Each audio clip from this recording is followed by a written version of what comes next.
মায়া ভয়ে চুপসে যান। বাধ্য অপরাধী ন্যায় হৃদের দিকে নিজের ভক্ত দৃষ্টি ফেলে মালার সাথে এগিয়ে যাচ্ছে বাড়ির ভিতরের দিকে চুপচাপ। মায়া হৃদের বরাবরই হতেই আবারও চোখ তুলে তাকায় হৃদ হাতে থাকা ম্যাপ হতে। সাথে সাথে দুজনেই চোখাচোখি হয়। কপাল কুঁচকে মায়াকে পর্যবেক্ষণ করে আবারও চোখ আউড়িয়ে তাকায় মায়া ডান হাতে চেপে ধরা রাখা কাঠ এবং চকলেটগুলোর দিকে। কুচকানো কপালটা এবার আরও তীক্ষ্ণ হলো। শুকনো দৃষ্টিতে সেই দিকে তাকিয়ে থেকে হঠাৎই হাতে থাকা কনস্ট্রাকশনের ম্যাপ তুলে নেয় আসিফের দিকে। হাত বাড়িয়ে আসিফ সেটি দিতেই হৃদ মায়ের দিকে তাকিয়ে থেকে হাতে ইশারায় বোঝায় এখান থেকে চলে যেতে। হৃদের হঠাৎ এমন মুড সুইং এর কারণ বুঝতে না পেরে হৃদের ইশারা অনুযায়ী আসিফ সহ বাকি বডিগার্ডরা গুলো চলে যেতে উদ্যত হতেই এক পলক সূক্ষ্ম দৃষ্টি স্থাপন করে মালাও মায়ার দিকে। আসিফ দু ঠোঁটের ভাঁজ থেকে ধারালো ছুরিটা ব্যান্ডেল করে ডান হাতে দিয়ে গাম্ভীর্য মুখে হাতের ইশারায় মায়াকে উদ্দেশ্য করে ডেকে বলে উঠল হৃদ, ইউ কাম হেয়ার। থামে মায়া, সেই সাথে থামে মালার পথচারণও। হৃদ ও মায়া দুজনের দৃষ্টি প্রথম থেকে একে অপরের দিকে স্থির ছিল। এবার মালা দৃষ্টি স্থির হয়ে হৃদের মাঝে ভয়াত্ম সৃষ্টিতে হৃদের হাতে চাকুটা দেখে নিয়ে মুহূর্তেই বার কয়েক শুকনো ঢোক গিলে মালা ভয় সিটিয়ে ফিসফিসে বলে উঠে, আফামনি দিলেন তো ফাঁসাইয়া, মানা করছিলাম শুনলেন না, কেন তাকাইছিলেন ছোট স্যারের দিকে? হ্যাঁ, এখন স্যার ছুরি লইয়া দাঁড়াইয়া আছে আমগো পেটে ঢুকাই না লইয়া। এখন আপনিও মারলেন, সাথে আমারও মারলেন। মালার রাশি রাশি ভারী কষ্টের কথাগুলো কান বেদ করতে পারল না মায়া। হৃদকে এই মুহূর্তে ভয় পেল। হৃদ শান্ত একটা ডাকি ছিল মায়ার জন্য বাধ্যতার বচন। তাই নিজের গতিপথ পাল্টিয়ে বাধ্য মেয়ের মতো এগিয়ে যায় হৃদের সামনে। মায়ার পিছন পিছন মালাকে আসতে দেখে হৃদ বিরক্তে হাতের ইশারা বুঝিয়ে মালাকে চলে যেতে। হৃদ ইশারা অনুযায়ী মালা দৌড়ে পালায় প্রাণ বাঁচানোর তাগিদে মায়াকে রেখে। যেন এতক্ষণ মালা হৃদের ছোট একটা ইশারার জন্য অপেক্ষা করে বসেছিল। মায়া ঘাড় বাঁকিয়ে মালার দৌড় চলে যাওয়ার দিকে এক পলক তাকায় ভয়াক্ত দৃষ্টিতে। পর মুহূর্তে নিজের দৃষ্টি সরিয়ে আবারও তাকে হৃদকে বিরক্তিমাখা মুখশ্রীতে। সাথে সাথে আবারও চোখাচোখি হয় দুজনের। মায়া নিজের দৃষ্টি সরিয়ে বাধ্য মেয়ের ন্যায় দুটো কদম হেঁটে এগিয়ে এসে হৃদের মুখোমুখি দাঁড়ায়, মাথা নিচু করে। হৃদ বিরক্ত কপালে কুঁচকে চোখ আউড়িয়ে মায়াকে উপর থেকে নিঃশব্দে পর্যবেক্ষণ করে। হাতে চেপে ধরে রাখা গিফটগুলো দেখে নিয়ে শানিত শান্ত ভিজা গলায় বলে উঠে হৃদ, হাতে কি? ইতিহস্ত গলায় নিচু স্বর, পেয়েছি এটা। নিজে একটা ভুরু উঁচু করে বলে উঠল হৃদ, পেয়েছিস নাকি দিয়েছে কেউ? দিয়েছে, স্বামী থাকা সত্ত্বেও দিয়েছে। এই মুহূর্তে হৃদের স্বামী কথা মানে বুঝতে উঠতে পারছে না মায়া। বিয়ে ছাড়া স্বামী হয় না এই বিষয়টি মায়া বোধগম্য, কিন্তু মায়া কখনো বিয়ে হয়েছে কিনা সেই বিষয় বোধগম্য নয়।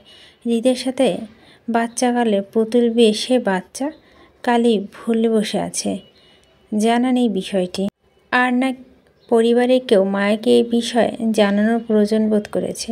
খান বাড়িতে আসার প্রথম রাতে যাও হেনা খান মায়াকে জড়িয়ে ধরে একবার হৃদের বউ বলে সম্বোধন করেছিল, কিন্তু হৃদ ফিরে আসার সাথে সাথে মায়াকে আবারও জানানো হয় সে কারো বউ নয়, হৃদেরও না।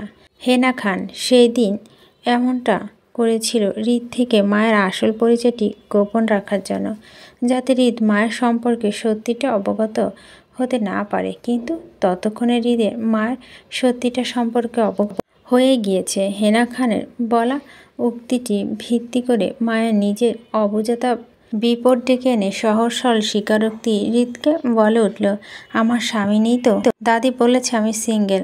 কপাল কুঁচকে বলে ওঠে, তাই সিঙ্গেল আপনি? সিঙ্গেল হলে আপনাকে সবার থেকে সব কিছু নিতে হবে? মাথা নাড়ে সম্মতি জানিয়ে আস্তে করে বলে, শক্ত গলায়। ছেলেটাকে সিনিয়র ভাইয়া একটা। নিজের করা প্রশ্নে মায়ের সহজ সরল স্বীকারোক্তি বিরক্তটা যেন আরও বাড়ে হৃদের। রাগে জল শক্ত হয়ে আসে মেয়ে আসলেই কি এতটা সহজ সরল, নাকি হৃদের সামনে নিজেকে সহজ সরল তুলে ধরে সেটাই বুঝতে পারছে না হৃদ।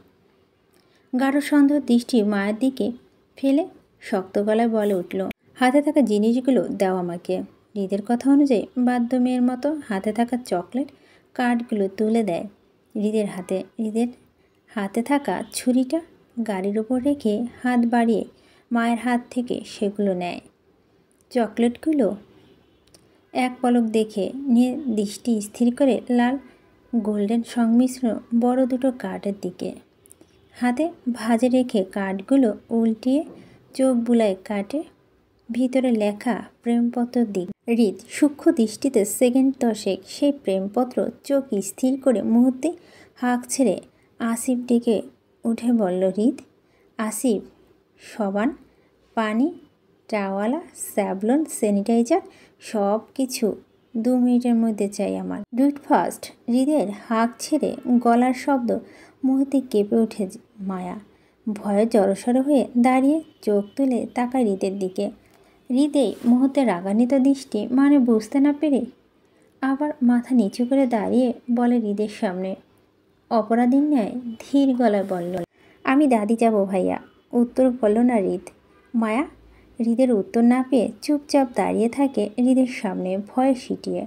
হৃদের কথা অনুযায়ী মিনিট 2 মধ্যেই সব কিছু নিয়ে হাজির হয় আসিফ। সাবান দিয়ে একে একে সব কিছু আনিয়ে রাখে হৃদের সামনে। হৃদের দৃষ্টি অনল মায়ার দিকে, চোখ মুখ শক্ত করে তাকিয়ে আছে হাত বাড়িয়ে আসিফের দিকে। চকলেট কার্ডগুলো নিতে নিতে ভরাট গলায় বলে উঠল, আসিফ চিঠিগুলো রাখতো, রাত জেগে চিঠিগুলো বসে পড়ে দেখতে হবে আমার। চিঠিতে কোনো প্রকার ভুল আছে নাকি সেটা যাচাইও তো বিশেষ প্রয়োজন আছে, তাই না? ভুলভাল চিঠিতে তো আর প্রেম নিবেদন হয় না। তাই চিঠি মালিককে সহ বাজিয়ে সংশোধন করে তারপর না হয় তোর ম্যাডামকে দেওয়া যাবে তার এই প্রেম নিবেদনের চিঠিখানা। ততক্ষণে না হয় আমার কাছেই থাকুক। হৃদের কথা মানে বুঝতে পেরে মুহূর্তে আসিফ বলে উঠল, জি ভাইয়া, হয়ে যাবে। কথাগুলো বলে আসিফ প্রস্থান করে সেখান থেকে দ্রুততার ন্যায়। হৃদ দক্ষ হাতে সাথে সাথে মায়া ডান হাতটা টেনে সাবান স্যাভলন মিশ্রণে ঠান্ডা পানিতে চুবিয়ে চেপে ধরে শক্ত করে। হৃদের আকস্মিক ঘটনা মায়া ভবড়ে গিয়ে তাল সামলাতে না পেরে সাথে সাথে বসে পড়ে নিচে। নিজের বাম হাতে হৃদের এক হাত খামচি দিয়ে ধরে ব্যথা কুকিয়ে উঠে বলল, ভাইয়া আমি ব্যথা পাচ্ছি তো, ছাড়ুন আমাকে। কথাগুলো কানে ঢুকলো না হৃদের। হৃদ নির্মলতার ন্যায় শক্ত হাতের জুয়ে ঘষা মাজা করে মায়ের হাতটি পরিষ্কার করতে থাকে। দলা বেঁধে জীবাণু সব মায়ের হাতে লাগানো, যেটা হৃদ এই মুহূর্তে ঘষে মেজে তোলার চেষ্টা করছে। মায়া নরম তুলতুলে হাতটি হৃদের শক্ত হাতে বন্ধনে পড়ে লাল টকটকে আবরণে ধারণ করে। একটা সময় মায়া ব্যথায় কাতর হয়ে ভয়ে ঠোঁট ফুলিয়ে কেঁদে ওঠে হৃদের সামনে। মায়ের কান্নায় বিরক্ত চোখে এক পলক দেখে নিয়ে নিজের কাজে মনোযোগী হয় হৃদ। একটা সময় নিজের কাজ শেষ করে পুনরায় মায়াকে টেনে আবারও দাঁড় করায়। সার্পেন্টের হাত থেকে তাওয়ালো নিয়ে মায়ের হাতটা ভালোভাবে মুছে দিয়ে সেখানটা জোরপূর্বক জোরে স্যানিটাইজার ঘষে দেয়। মায়া ব্যথায় জর্জরিত হয়ে বাম হাতে নিজের মুখে চেপে ধরে অনবরত কান্না করে চলছে। হৃদের হঠাৎ রেগে যাওয়াটা মায়ের কাছে সম্পূর্ণ নতুন, সাথে নিষ্ঠুরতম আচরণটাও। হৃদে ঘিরে এবার মায়ের ছোট মনে ক্ষুদ্র ক্ষুদ্র ভয় পাহাড় জমা হচ্ছে। হৃদকে খারাপ লোকের দলে ফেলতে যাচ্ছে।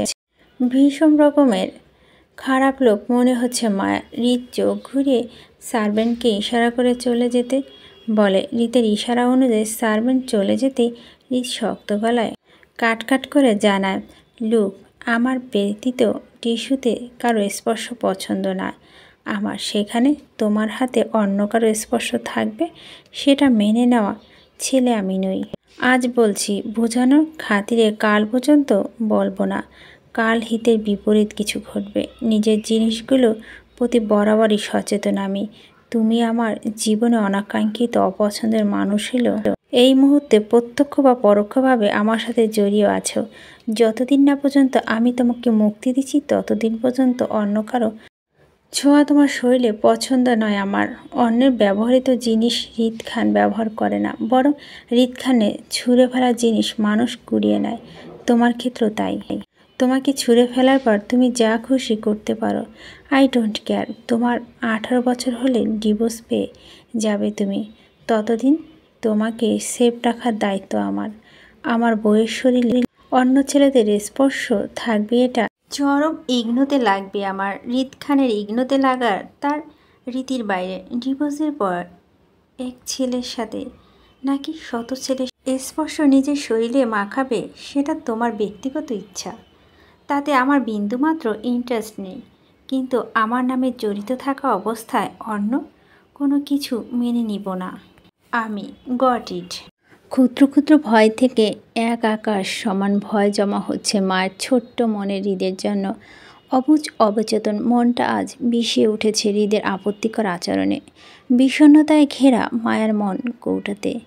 মায়া চেনা জানা হৃদ ভালো ভাইয়া থেকে খারাপ ভাইয়াতে রূপান্তরিত হচ্ছে একটু আরেকটু করে।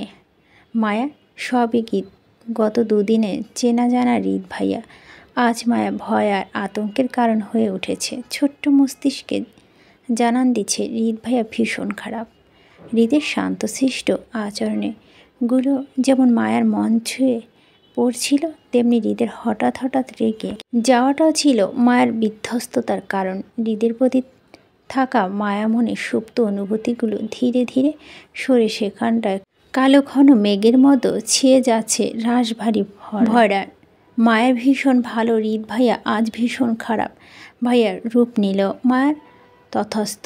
সে সাথে আতঙ্কিত হঠাৎ হৃদের সামনে পড়ে যাওয়ার ভয়ে সিটিয়ে জড়সড় হয়ে দাঁড়িয়ে আছে হেনা খানের শাড়ির আঁচল ধরে। ধাতস্থ হয়ে ভয়ে ভয়ে নজর চারিপাশে বুলাচ্ছে ক্ষণকালে। মায়ের সব সকলের স্কুল ড্রেসটা পরানো, চেঞ্জ করা হয়ে ওঠেনি। বাড়ি ভরা মানুষ, চেনা পরিচিত মানুষজন। ড্রয়িং রুমে তাদের আনাগোনা, শব্দের গোলঝোল যেখান থেকে ভেসে আসছে কিচেন রুম পর্যন্ত। হেনা খান দক্ষ হাতে রান্নাবান্না কাজটা সারছেন। আজকে তিনি নিজের হাতে রান্না করছেন নিজের পরিবারের জন্য। আজকের এই চলে যাওয়া ঘিরে খান পরিবারের বাকি কিছু সদস্যরা এসেছেন খান বাড়িতে। হেনা খানের বড় মেয়ে সাহেবা, স্বামীও মিজু ছেলে সোহাগের নিয়ে চলে এসেছেন ইতিমধ্যে। আসাটা ঘণ্টাখানেক পেরিয়েছে। যথারীতি আরাফ খানের সাথে ড্রয়িং রুমে বসে আড্ডায় মনোনীত সাহেবা। আরও দু কন্যা থাকলেও তারা আপাতত দেখে বাইরে আছে পড়ার সুবাদে। স্বামী ছেলেকে নিয়ে আপাতত তার বসবাস বাংলাদেশে। তবে বছরে বার কয়েকবার লন্ডনে দুই মেয়ের কাছে নিয়ে গিয়ে ঘুরে আসেন সপরিবারে। বিশাল বড় কিচেনের একপাশে সার্ভেন্টরা শেফ সারিবদ্ধভাবে দাঁড়ানো। চুলো ধোয়া উড়িয়ে ব্যস্ত হাতে চালাচ্ছে হেনা খান রান্নাতে। এত ব্যস্ততার মধ্যে বার কয়েক মায়াকে চোখ বুলিয়ে নিয়েছেন। বেশ কয়েকবার ড্রেস চেঞ্জ করার তাগিদও দিয়েছেন, কিন্তু মায়া অনড়। কিছুতেই হেনা খানের শাড়ি আঁচল ছাড়বে না, আর না কোথাও যেতে চাইছে, বরং ঘামটি মেরে দাঁড়িয়ে আছে। মায়ার কথা হেনা খান সাথে গেলে ড্রেস চেঞ্জ করে, নয়তো সেভাবে থাকবে।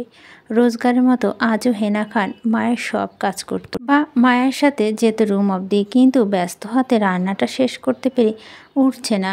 তিনি ব্যস্ত হাতে চালিয়ে মায়ের দিকে আবারও তাকায়। মায়াকে ভয়ে হাঁসফাঁস করতে দেখে তীক্ষ্ণ গলায় বলে উঠল, তোর কি হয়েছে সোনামা? এমন করছিস কেন? তুই কি কোনো কিছু নিয়ে ভয় পাচ্ছিস? তোর নাক মুখ ফুলে ফেঁপে আছে কেন? কান্না করছিস? হৃদের রাগের ঘটনাগুলো পুনরায় মাথায় দুল খায় মায়ের। স্মৃতিচারণ করে আতঙ্কে ওঠে। ভয় আবারও দলা পাকিয়ে আসে কান্নাটা গলায়। টলমল করে উঠে আঁখি যুগল ডাগর আঁখি জোড়া। ভয় ভাবটা স্পষ্ট। ভয় আটখানা হয়ে গোল গোল দৃষ্টিতে তাকায় হেনা খানের দিকে। ঠোঁট ফুলিয়ে কান্না ভরাট কণ্ঠে বলে উঠল, হৃদ ভাই আমাকে।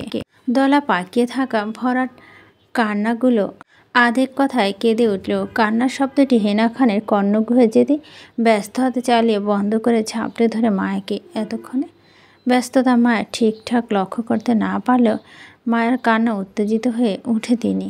বিগত 1 মাসে মায়াকে আজ পর্যন্ত কাঁদতে দেয়নি তিনি। হাসতে দেখেছে ঝংকার তুলে, বোকা বোকা প্রশ্ন করতে দেখেছে, অভিমান করতে দেখেছে, প্রাণবন্ত প্রাণ চঞ্চল দৌড়াদৌড়ি করতে দেখেছে, খান বাড়ি আনাচে কানাচেতে তেতলাতে দেখেনি। আজ হঠাৎ মায়ের কান্নাটা ভিতর থেকে নাড়িয়ে তুলে হেনা খানকে। তিনি কি মায়াকে ঠিকঠাক দেখাশোনা করতে পারেনি? তার সোনামাকে কি ভীষণ কষ্ট পেয়েছে কোনো কারণে? তার ব্যস্ততা কি সোনামাকে ভীষণ কষ্ট দিল? মায়া ছোট, সেই সাথে অবুঝ, ফুল কাঁদিনীতে জমে গিয়ে চাপা উত্তেজনায় ভরাট কণ্ঠে বলে উঠল হেনা খান, কি হয়েছে আমার সোনামার? সে কাঁদছে কেন? হৃদ ভাইয়া কান্নার বেগ বাড়ে, মুই কমে না। হিচকি উঠে পৌঁছতে হেনা খান উত্তেজনা প্রথমবার মায়ের কথাটা লক্ষ্য না করলেও দ্বিতীয়বার মায়ার মুখে হৃদের নাম শুনে আতঙ্কে উঠে তদক্ষে বুঝতে পারে মায়া ভয়ের কারণ। হৃদ মায়ার মধ্যকার কিছু ঘটাঘটি হয়েছে, তবে সেটা কি বোধগম্য নয়? হৃদ মায়াকে তাহলে কোনো কারণে আঘাত বিষয়টি ভেবে ভেবে চমকে ওঠে হেনা খান। উত্তেজিত কণ্ঠে বলো, হৃদ কি সোনামা কিছু করেছে তোকে? বকেছে, আঘাত করেছে? দুহাতে মায়ের গাল আঁকড়ে ধরে হেনা খান কথাগুলো বলে ব্যস্ত ভঙ্গিতে। চোখ বিচরণ করা মায়ার চোখে মুখে শরীরে কোথাও মায়ের আঘাত পেয়েছে কিনা সেটা দেখতে চায়। মায়ের ঠোঁট কামড়ে নিজে কান্না আটকানোর চেষ্টা করে। নিজের অবুঝতা বসে গম গমে বলে উঠল, আমি কি বর বউ দাদি? হৃদ ভাইয়া কি আমার বর হয় দাদি? হেনা খানের ব্যস্ত ভঙ্গিতে মুহূর্তে থামে, উত্তেজনা দৃষ্টির মধ্যে মুহূর্তে প্রতীক হয়ে ওঠে। চোখে মুখে পড়ল বিষণ্ণতার ছাপ। মায়ের মুখে হৃদের বউ বিষয়টি ওনাকে থামতে বাধ্য করে। মায়া হৃদের বউ এই বিষয়টি মায়া জানলে হয়তো অবুঝতা চঞ্চলতা মুখ ফসকে বলে ফেলবে হৃদকে, স্বামী বলে দাবি বসাবে। তাই তিনি সম্পূর্ণ বিষয়টি গোপন রেখেছে সবার থেকে, শুধু ওনার স্বামী স্ত্রী আর 2 কন্যা সাহেবা মেহেরবান ছাড়া বাকি কারো কোনো অগোচরে পৌঁছায়নি বিষয়টি। সংসার, স্বামী, এসব কিছুর জন্য মায়া ছোট। তাছাড়া হৃদ এখনও মানসিকভাবে প্রস্তুত নয় মায়া সত্যিটা শোনার জন্য। যদিও 1 কান 2 কান হয়ে হৃদের কানে যায় মায়া তার বউ বিষয়টি, তাহলে হৃদ নিশ্চয় রূপে তাণ্ডব করবে অনায়াসে। সেটা মায়ের জন্য ক্ষতি। তাই তিনি মায়াকে আগে বড় করতে চায়, হৃদের জন্য প্রস্তুত করতে চায়, তারপর সবটা জানাতে চায় হৃদকে। তার আগে নয়। কিন্তু এই মুহূর্তে মায়ের মুখে হৃদের কেমন বউ হওয়ার প্রশ্নটা ভিতর থেকে নাড়িয়ে তোলে হেনা খানকে তুমুলভাবে। কারণ তিনি স্পষ্ট ভাষায় জানিয়েছিল মায়াকে সে কারো বউ নয়, হৃদও না। হেনা খানের নিষিদ্ধ করার পর মায়ের মুখে পুনরায় হৃদের বউ হওয়া কথাটা শুনে চমকায়। নিষ্পন্ন কণ্ঠে বলল, বর বউ মানে? কে বলেছে এইগুলো তোকে? হৃদ ভাই। মায়ের সহজ সরল স্বীকারোক্তি আকাশ ভেঙে পড়ে হেনা খানের মাথায়। মায়ের অবুঝতা গড়গড় করে কথাগুলো বলল হেনা খানের কাছে ছিল বিশাল বড় পাথর চাপার মতো। হৃদ মায়ের সত্যটা সম্পর্কে অবগত এই বিষয়টি ওনাকে অস্থির করে তুলেছে। হৃদ কতদিন ধরে জানে এই সত্যটা সম্পর্কে? তা যদি জানে তাহলে চুপ করে আছে কেন? হৃদ তো চুপ থাকার পাত্র নয়। এতক্ষণে খানবাড়ির তাণ্ডব হওয়ার কথা। হৃদ কি সব কিছু সহজে জানে, নাকি মায়া বুঝতে কোথাও ভুল হচ্ছে? হৃদ সত্যি যেন চুপ করে আছে কেন? কি চলছে হৃদের মাথায়? খুব খারাপ কিছু নয় তো? মায়া আবারও জাপটে ধরে বুকে টেনে অস্থির গলায় বলে, সোনামা, হৃদ জানে তুমি হৃদের বউ সেটা? হৃদ তোকে বলেছে বউ হোস তুই ওর? কবে বলেছে এসব কথা তোকে? হ্যাঁ, আরও আগে কেন জানাসনি আমাকে এসব তুই? হেনা খানের পরপর কথা মুহূর্তেই নিজের কান্না ভুলে যায় মায়া। হিসকি তোলা বন্ধ, চকচক করা দৃষ্টিতে বড় বড় চোখে তাকায় হেনা খানের দিকে। হৃদ মায়াকে একবার বউ বলে সম্বোধন করলো। হেনা খান পরপর 2 বার দাবি করেছে মায়া হৃদের বউ সেটা। আঘাত, কান্না, রাগ, অভিমান ক্ষুদ্র সব ভুলে গিয়ে মাথায় ভারী খায় সেই সুন্দর ভাইয়ের বউ। এবার সে সুন্দর ভাইকে ঠোঁট কামড়ানো চুমো খেতে পারবে। মালা বলেছিল স্বামী লাগবে ঠোঁট কামড়ানো চুমো খেতে হয়, তাই সে মায়া রাতে একটা বিয়ে করতে চাইছিল স্বামীকে ঠোঁট কামড়ানো চুমো খাওয়ার জন্য। এখন তো আর তার আর বিয়ে বর দুটোই আছে। এখন টুস করে যাবে, তারপর টুস করে সুন্দর স্বামীকে ঠোঁট কামড়ানো চুমো খাবে। মায়ার ধারণা বিচরণ ইতি ঘটিয়ে খুশিতে লাফিয়ে উঠে দাঁড়ায় হেনা খানের বুক থেকে। অশ্রুসিক্ত ভেজা চোখে খুশিতে গদগদ হয়ে নিজ বাক্যে বলল, দাদি আমি সুন্দর বরকে ঠোঁট কামড়ানো চুমো খেতে পারবো এখন? মায়ার কথায় থমথমে খেয়ে যায় তিনি। মালার পাশ থেকে কাচুমাচু করতে থাকে। রাতে মায়াকে বলা চুমু খাওয়া বিষয়টি বোধগম্য হচ্ছে। হৃদের সামনে কিভাবে একের পর এক কথাগুলো বলা গেল সেটা এখন বুঝতে পারছে মালা। হেনা খান মায়ের কথা মুহূর্তে বুঝতে পারে। মায়া শিওর ছিল না হৃদ মায়ের স্বামী এই বিষয়টি নিয়ে, কিন্তু ওনার কথা হয়তো শিওর হয়েছে, তাই এখন বলছে। মায়ার কথায় হেনা খানের ধারণা হয় হৃদের মায়ের সত্যটা জানা নেই। হয়তো মায়া নিজ থেকে বলেছে মায়ার বইয়ের কথাগুলো, কিন্তু তিনি মায়ের মুখে চুমু খাওয়ার বিষয়টি ভালো চোখে নিলেন না। মায়া যথেষ্ট ছোট, এমন সব উদ্ভট চিন্তা ভাবনাটা নিজ থেকে আসার কথা নয়। হয়তো কেউ মাথায় ঢেলেছে, তাই এমন মুখে বলে বেড়াচ্ছে। তিনি প্রসঙ্গ পাল্টে থমথমে মুখ করে বলো, তোর কোনো বর নেই, কতবার বলবো সেটা আমি বলেছিলাম না? ঋত তোর স্বামী নয়, তাহলে তুই বউ হোস না কারো। খানিকটা রেগে আবারও বলে, আরও কে শিখেছে এই বাজে কথাগুলো তোকে? হ্যাঁ, ঠোঁট কামড়ানো চুমো কি আবার? সুন্দর ভাইয়া আমার বর না? না, কাট উত্তর। তাহলে কে আমার স্বামী দাদি? বললাম না তোর কোনো স্বামী নেই, তুই সিঙ্গেল।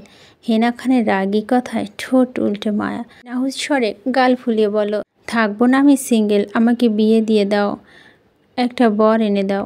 মায়া ভীষণ ভরা দৃষ্টিতে ফ্যালফ্যাল করে তাকিয়ে আছে হেনা খানের। হুটহাট মায়ের বিয়ে আবদারের কারণ বুঝতে পারছে না তিনি, তাই কপাল রাগ দেখানোর চেষ্টা করে বলল, তোর বিয়ের বয়স হয়েছে যে আমি তোকে বিয়ে দেব এখন? হ্যাঁ, এসব শিখিস স্কুলে গিয়ে তুই। তুমি 13 বছর বিয়ে করে স্বামী পেলে, আমি কেন 15 বছরে স্বামী পাবো না দাদি? তোমার থেকে আমি 2 বছর এগিয়ে আছি। তারপর তুমি জাতিভেদে বৈষম্য, সহিংসতা, ভেদাভেদ সৃষ্টি করেছ দাদি। এতে ঘোর দুর্নীতি বহিঃপ্রকাশ ঘটেছে। তুমি দুর্নীতিবাজ হয়ে গেছো দাদা। আমার সাথে ঘটা দুর্নীতি করছো। তেতে উঠে বলল, বেশ করেছি, দুর্নীতিবাজ হয়েছি। কোথাকার কথা কোথায় টেনে টুনে নিয়ে যাচ্ছে। তোর বয়স হয়েছে, তোকে আমি দিয়ে দিতাম। হ্যাঁ, আগে তোর 20 বছর পার হোক, তারপর চিন্তা ভাবনাটা করে দেখি কি করা যায়। মন খারাপ হয়ে গাল ফুলিয়ে বলল, একটা বিয়ে, একটা চুমু খাওয়ার জন্য আমাকে আরও 5 বছর অপেক্ষা করতে হবে দাদি। খানিকটা রেগে চোখ পাকিয়ে বলল, এই তোকে আজকাল এই সব আজে বাজে কথা শেখায় কে? চুমু খাওয়ার জন্য বিয়ে করতে হয়, এসব কথা কে বলেছে তোকে? নির্বিবাক এক বাক্যে বলল মালা। তো বলল। বিকট শব্দ কানে আসতেই সবাই আতঙ্কে উঠে সিঁড়ির ওপর দিকে তাকায়। হাসি সবার মুখটায় মুহূর্তে পড়ে যায় উত্তেজনার চাপ। বিকট শব্দের সাথে সাথে কানে ভেসে আসে পুরুষওয়ালিত কণ্ঠের উচ্চস্বরে চিৎকার শোনা যায়। কেউ কাউকে বাঁচাতে চাইছে। উপস্থিত ড্রয়িং রুমে সবাই ভয়ে আতঙ্কে উঠে উপরের দিকে হিতাহিত জ্ঞান হারিয়ে প্রাণশূন্য দৌড় লাগে সেদিকে। টানটান উত্তেজনা। আরাফ খানের পিছন বাকিরা দৌড়ে যাচ্ছে সিঁড়ি বেয়ে উপরের দিকে চিৎকারের উৎস ধরে। হেনা খান ব্যস্ত হাতে আবার রান্নার কাজে চালাচ্ছিল। হঠাৎ পুরুষালিত কণ্ঠে চিৎকার কানে আসে। ধোঁয়া উড়িয়ে দেওয়া রান্না খুন্তিটা মুহূর্তেই থানে। এক প্রকার দৌড়ে চলে যায় দোতলার দিকে। পিছন বাকি সার্ভেন্টরা দৌড়ায় উদ্দেশ্য মূল গন্তব্য পৌঁছানো। সবাই সিঁড়ি বেয়ে উপরে উঠতেই থমকে দাঁড়ালো, থেমে যায় পা দুটো আপনা আপনি। সামনে ভয়াবহ বিধ্বস্ত ধ্বংসাত্মক অবস্থা। কম্পন সৃষ্টি হয় সবার ভিতরে। ভয়েরা সব দলা পাকিয়ে আসে, গলা শুকিয়ে কাটকাট হয়ে যায় সবাই। হেনা খান প্রাণপূর্ণ দৌড়ে আসে দোতলায়। হাঁপিয়ে ওঠে সবার পিছন থেকে সামনে তাকাতে নিস্তব্ধ হয়ে তিনি পাথর মূর্তির মতো দাঁড়িয়ে পড়ে একটা জায়গায়। কয়েক সেকেন্ড দম নিয়ে চিৎকার করে উঠে শক্তি দিয়ে হিতাহিত জ্ঞান হারিয়ে দৌড়ে যায় মায়ার নিয়ন্ত ফ্লোরে পড়ে থাকা দেহটার দিকে। ঝাপটে তুলে নেয় মায়াকে নিজের কোলের উপর। চিৎকার করে কান্না করতে থাকেন বুক ফুলিয়ে। মায়া ঠোঁট নাক কপাল দিকে অনবরত রক্ত ঝরছে। তাই ঠিক সামনে দাঁড়িয়ে আছে হৃদ, দুহাত মুষ্টিবদ্ধ করে রাগে রিরি করছে। অগ্নিকুণ্ড ধারণ করে আছে এই মুহূর্তে। দু চোখ থেকে যেন অগ্নি লালা ঝরছে ক্ষণে ক্ষণে, অসম্ভব লাল লাল দুটো চোখ। মায়া ফ্লোরে পড়ে থাকা দেহটি দিকে তাক করা।